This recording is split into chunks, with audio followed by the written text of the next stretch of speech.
5 on your side at 10 starts now. I'm relieved, and I'm quite sure other citizens as well are relieved. Tonight, a food delivery driver is breathing a big sigh of relief after a woman is charged in a carjacking and off the streets. Thanks so much for joining us. I'm Kelly Jackson. Prosecutors charged the St. Louis mother in connection with the carjacking her teenage son allegedly committed earlier this week in Midtown. 5 on your side's Robert Townsend reports police believe the same woman was wanted for a similar crime 4 years ago. Robert? Kelly, that's right. Investigators are still connecting the dots of the two cases. Now they believe one mother committed different crimes with two different sons just years apart. In September of 2021, Sylvester Conate first told us a woman carjacked him in North St. Louis and signaled her 11-year-old son to pistol whip him across his head. There was a cut right here on my forehead. That pistol was modified because it was a bit longer, so he was stalking me in the head from the back. He sat in the back. The mom sat to my right. He said the mother and 11-year-old took off in his car. Now, 4 years later, police say that mother is 33-year-old Jasmine Harris. According to a probable cause statement on Monday, Harris's other son, a 16-year-old, grabbed a woman in the 3800 block of Lindell, took her keys and drove off in her vehicle. Police say Harris later admitted that her son drove a half block away, picked up her and her two young daughters and sped off. Court documents reveal Harris switched seats with her son so she could drive the car. Police say when they tracked the stolen car, Harris led them on a high-speed chase before crashing the car into a fire hydrant. I'm relieved.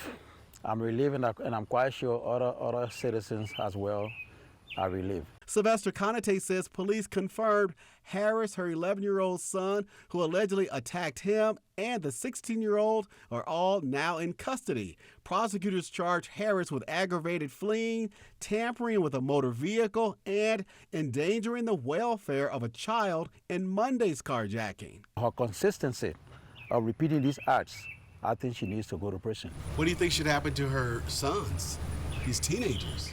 They should be prosecuted in accordance to the law. Well, it's a little unusual. Former St. Louis police officer and safety expert Mike Barbieri says the unusual case will play out in court. Time will tell. How many times do you see a mother and a son committing a violent crime? Tonight, Harris is being held without bond. She heads back to court next Thursday.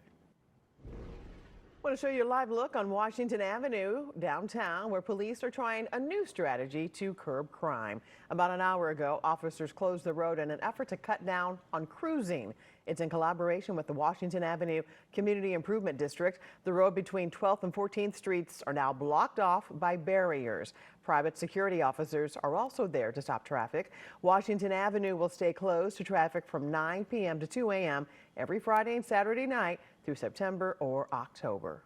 Parents, do you know what your kids are going to be doing tonight? If they do break the law, if the juveniles behave poorly, they will be taken to the reunification center tonight, where their parents will have to pick them up, and their parents will be cited tonight and tomorrow night.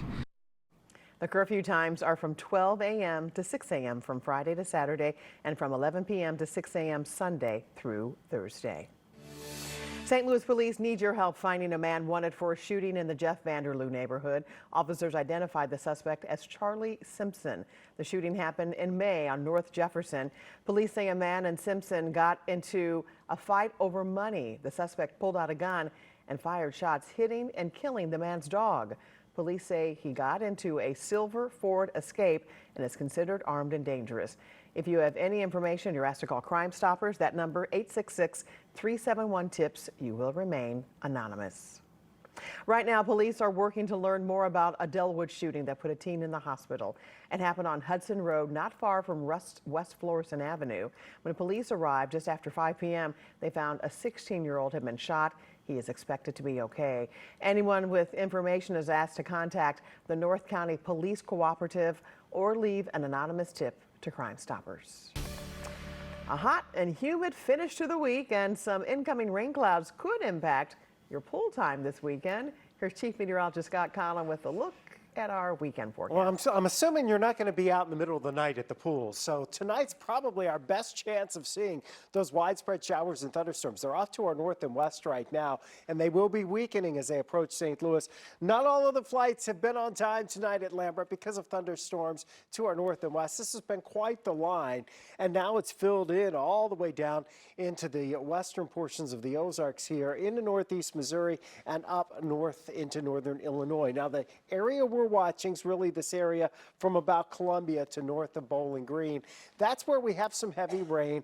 The severe weather threat's really winding down. We may still have a few gusts of wind here, but it's more of a heavy rain threat. However, we're starting to see this line surging out, which means it's going to pass through here.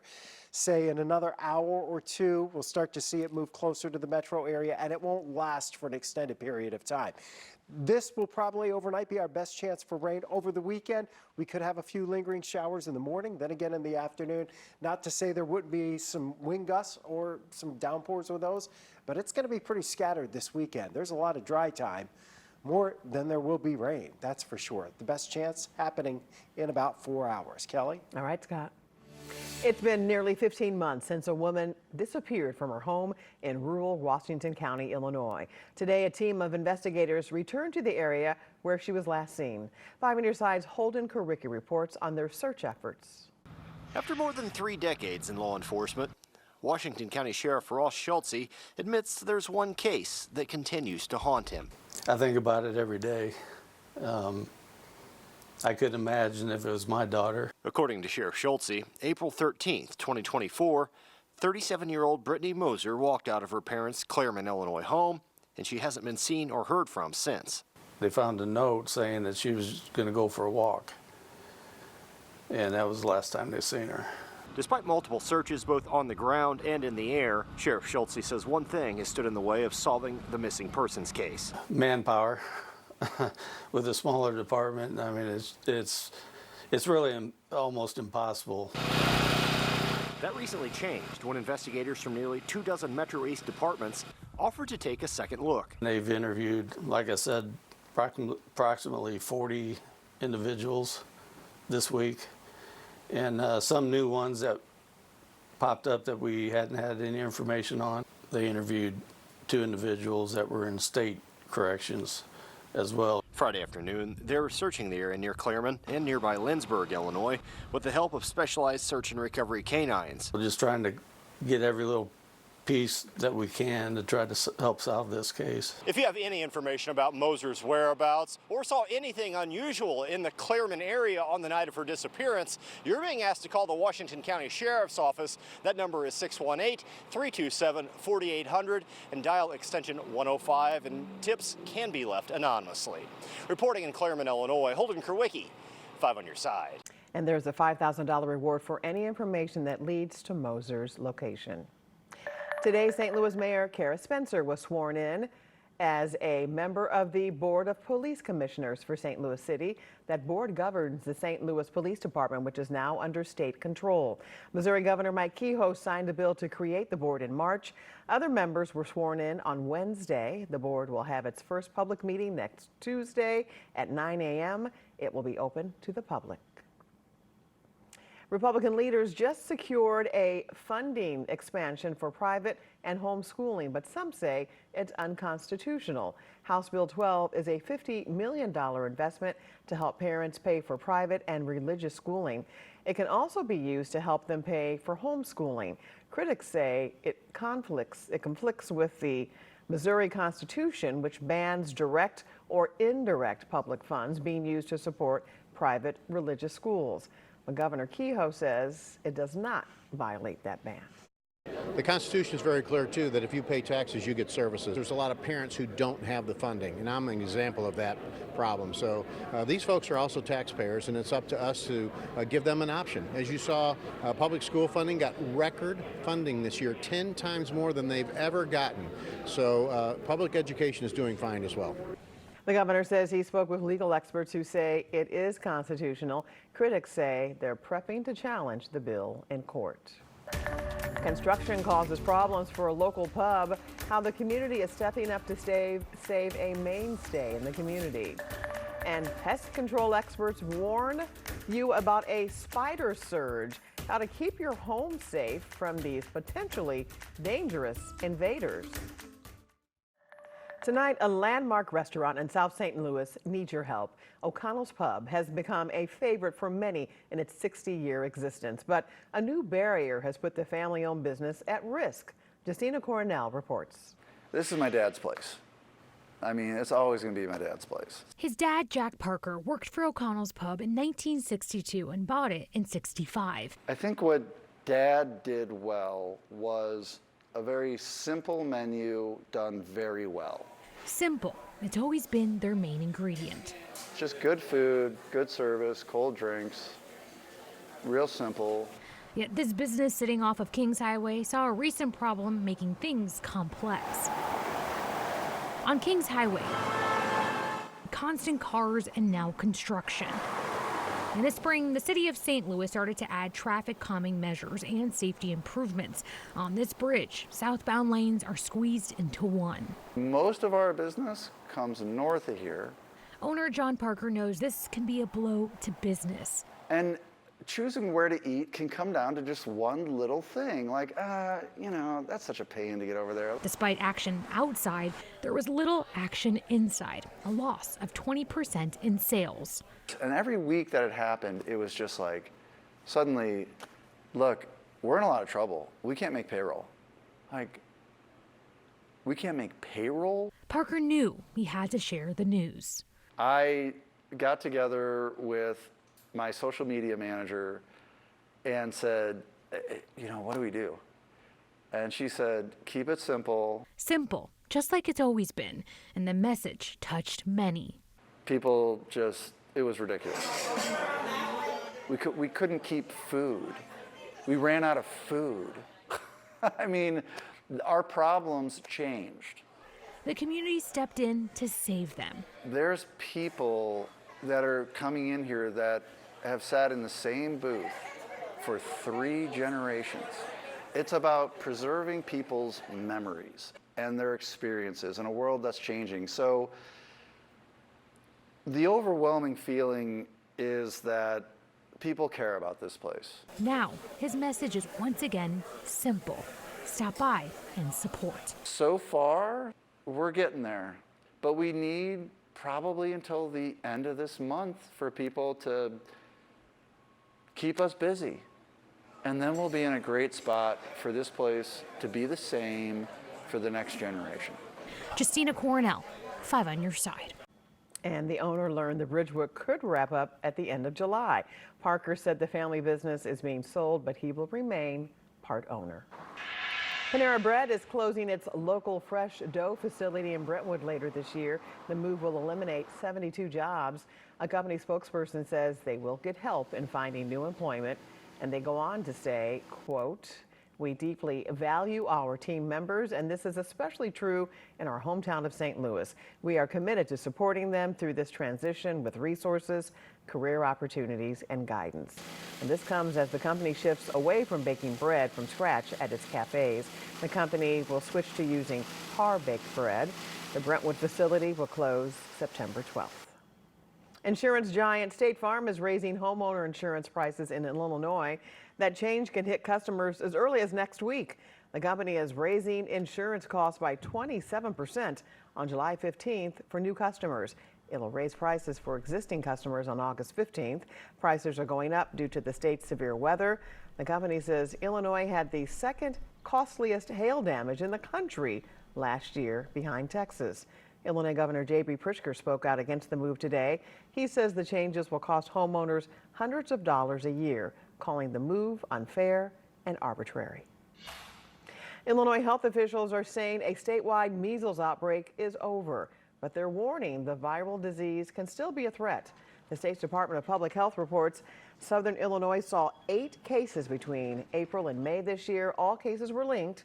2 other measles cases were reported in Cook County, Illinois. No new cases in Illinois were reported after May 22nd, and officials say today's announcement is noteworthy when compared to what's unfolding across the country. The Centers for Disease Control and Prevention reported this week that we have seen 1,288 cases of measles nationwide so far this year. That's the highest number in 30 years for an illness that was considered eradicated in the United States. Missouri confirmed its first measles case in April. The disease can be prevented by getting the measles, mumps, and rubella vaccine. It is peak mating season for one of the most dangerous spiders in the Midwest. And with the summer heat, they may try and keep cool in your home. Brown recluse spiders look for cool, dark, and undisturbed places that can be under furniture and closets, garages, and storage areas. Some Missouri pest control experts say they're seeing an increase in brown recluse reports, and they say limiting where these spiders can hide can keep them under control. Keeping a good clean home, dusting on a regular basis, and not giving them so many different places to hide. So if you're stacking a bunch of stuff in the corner, that's going to be a good place for spiders. Spiders will stay in a place where they don't get disturbed. If you get bitten by a brown recluse, get medical attention right away. The Missouri Department of Conservation says their bites can cause serious wounds and infection if left untreated. Scott, I feel itchy right now after seeing all of those spiders. Yeah. This is muggy and buggy season. It's muggy season, it's buggy season, yeah, and we have more of that on the way. And we just got a new severe thunderstorm warning. It's really for the gusty winds with these storms to the north. They're still putting out some wind gusts as they're dropping onto the south. Notice we're still in the mid-80s here in St. Louis. So let's look around the metro area. Nothing right now other than the ground clutter. We're quiet at the moment. But here's that new severe thunderstorm warning. That little cluster with that outflow that's out there, that outflow has been producing some gusty winds of 55 to 60 miles per hour, and it's knocked over a few tree branches and knocked down a couple of trees farther north. So that does include all of Pike County. It includes far northern portions of Calhoun County and the northwestern portions of Greene County. So that's a severe thunderstorm warning that's in effect here for about the next 45 minutes to an hour. Now, you see that line north and west of us. The storms themselves are going to be weakening here over the course of the next hour or two. So we're not expecting widespread severe weather. That ought to be about it in terms of severe weather. But we will still potentially have some downpours and some gusty winds. This, though, starts to fall apart through the overnight hours. And by 2 or 3 o'clock, there's not a whole lot left across the region. Going into tomorrow morning, there might be a renegade shower still around. We head through the day. Most likely what's out there tonight as it shifts to our south means the focus for more action tomorrow in terms of heavier showers and storms and more widespread coverage is farther south and southeast of St. Louis. So there'll be plenty of dry time. Overnight Sunday night into early on midday Sunday, I guess. You still have the chance for some more showers and thunderstorms, but not everybody is going to see rain, and it's certainly not expected to be continuous. So it's early in the morning, late in the evening, Saturday and Sunday. Yes, there could be some wind gusts. Yes, there could be downpours, but some of us won't even see a drop of rain.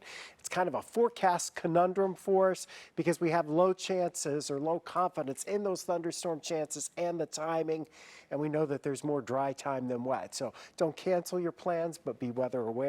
We think tomorrow for the ball game, Cardinals and Braves, 1:15 in the afternoon, should be in pretty good shape. Right now, Lambert looking at a temperature of 85 degrees. Still feels like 90, though. Severe thunderstorm warning up in Pike, northern Calhoun, northwestern Greene County, up to the north of us. Otherwise, we're going to look at those temperatures in the upper 80s to around 90 as we go through the weekend. Be prepared for a few gusty breezes up to the north here in the next hour. But, Kelly, those storms will be weakening and losing a lot of their punch as they push closer to us. And it's not a terrible weekend. It's a typical July weekend. Very good. All right. Thank you, Scott. Here's Annie Kroll with sports. Some future Olympic hopefuls dove into one of the biggest swim meets of the year in our area today. What history was on the line for the hosting Manchester swim team? Coming up next in sports.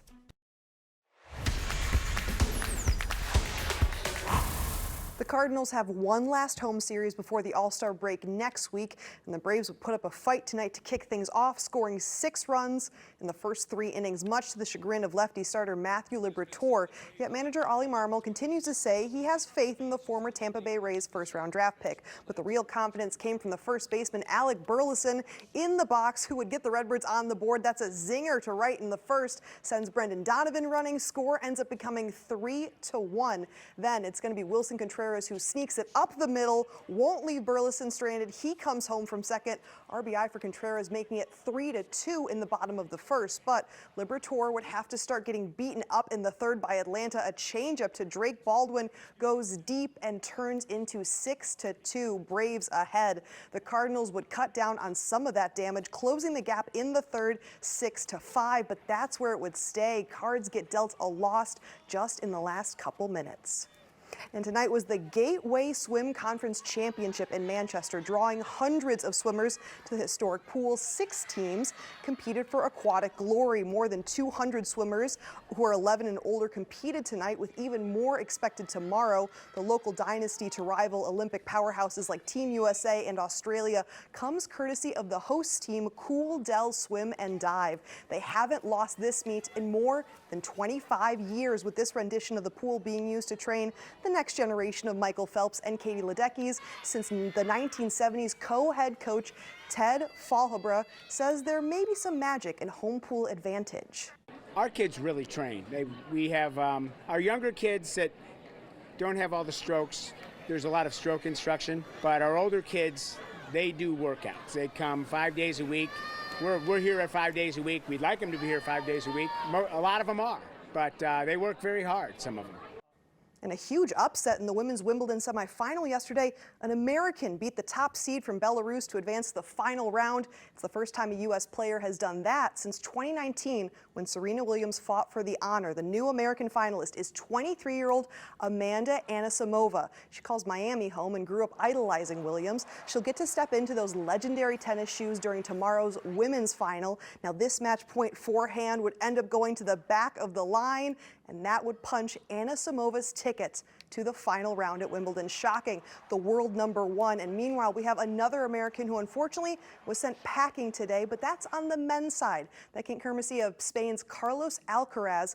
Taylor Fritz from California falling just short of the final after going long on this last point. Meanwhile, Alcaraz and Italy's Yannick Sinner will face off on Championship Sunday. This 5 on Your Side St. Louis City SC coverage is sponsored by Together Credit Union. And interim head coach David Critchley and City SC will get another swing at home against Portland on Sunday, falling to the Timbers a month ago 2-1. It's a small victory this week, though, as injured midfielder Edward Lovin is expected to take the field for the first time in 6 weeks. His fellow German midfielder Marcel Hartel has tried to pick up some of that slack. And as a German minor myself back in college, I liked hearing how Hartel described today was ist gut and was ist nicht so gut on the field. The basic translation, what's good and what's not good on the pitch for City SC. Situation where we don't defend good or don't attack good, counter pressing. But in the end, we have there also our good moments. And when you watch all the games back, we have every time our good moments. Now we have to try to get it 90 minutes on the field and not only like 45 minutes or 30 minutes or 60 minutes. We have to be on point 90 minutes. And of course, we have the MLB draft on Sunday, so that's going to be interesting for the Cardinals, but who they have with their 5th overall pick so far. Look at you showing off with your German. Oh, Kelly, stop. I'm encouraged. I'm sorry. Thanks, Annie. A remarkable recovery hits a major milestone. A bald eagle shot 1 year ago gives us all a lesson in hope and resilience. Tonight, the World Bird Sanctuary is celebrating a year of recovery. A bald eagle found shot and badly hurt was brought in for care 1 year ago today. We have a warning for you, though. The photos may be a bit disturbing. His official name is Bald Eagle 24390, but staff just call him 390. His wing was shot and his beak was broken. Caretakers thought he wouldn't make it, but after 7 surgeries, 390 is doing remarkably well. While his beak healed over, 390 will need to stay at the sanctuary at least for another year before he can be released. All right, Scott. Weather-wise, we still have those showers and thunderstorms to our north. Right now, severe thunderstorm warning for wind gusts up in Pike County, Missouri, northern Calhoun County, northwestern portions of Greene County, Illinois. Some of those gusts may be 50, 60 miles per hour. Those storms will weaken as they push closer to St. Louis, but we'll get some downpours later tonight. And a rain chance this weekend, but much of the weekend's dry. Hopefully dry, yes. I would love that. Thanks so much for joining us. We're always streaming on the 5+ app. Be sure to watch Today in St. Louis beginning at 6 a.m.